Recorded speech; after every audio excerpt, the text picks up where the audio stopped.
Makibalita naman tayo sa Veterans Memorial Medical Center sa Quezon City.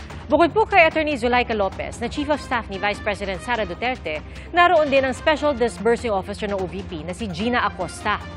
Saksi live, si Nico Wahe. Nico? Pia, muling bumalik dito sa Veterans Memorial Medical Center si Vice President Sara Duterte.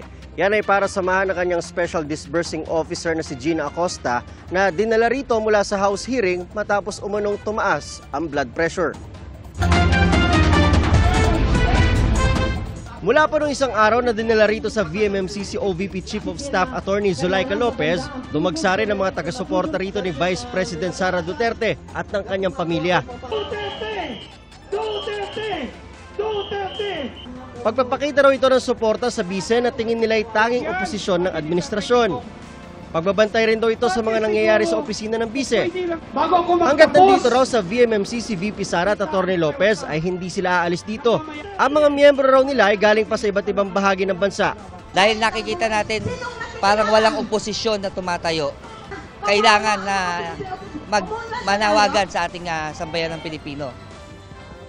Matapos humarap sa pagdinig sa Kamara, bumalik sa Veterans Memorial Medical Center sa Quezon City ngayong gabi si Vice President Sara Duterte. Pasado alas 6 din ng gabi nang dalhin dito ang Special Disbursing Officer ng Office of the Vice President na si Gina Acosta. Kasama siya sa mga kinwestiyon ng mga kongresista kaugnay ng confidential funds ng OVP at DepEd. Naka-wheelchair at nangihina siyang inilabas sa Kamara. Ayon kay VP Sara, 150/100 ang presyon ni Acosta. Nananatili rin sa VMMC ang Chief of Staff ni VP Sara na si Atty. Zuleika Lopez. Sa ipinadalang liham ni Atty. Lopez sa komite na may petsang November 24, nagpa-excuse si Lopez na hindi makadalo sa pagdinig ngayong araw. Kalakip nito ang Certificate of Confinement ng VMMC kung saan sinasabing mayroong acute stress disorder si Lopez. Hirap daw siyang makatulog, takot, may nightmares at may iniindang shoulder at back pains.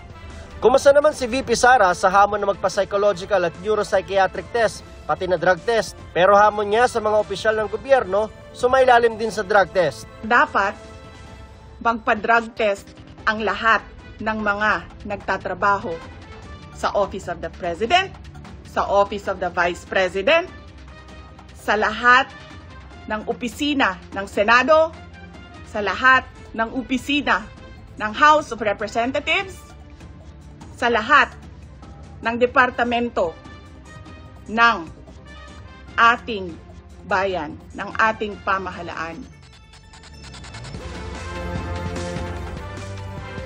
Pia, hanggang ngayon ay hindi pa muling lumalabas dito sa VMMC si Vice President Sara Duterte. Kanina naman, bandang 10:22 ng gabi, ay dumating dito si Senator Bato de la Rosa na may dalang pagkain.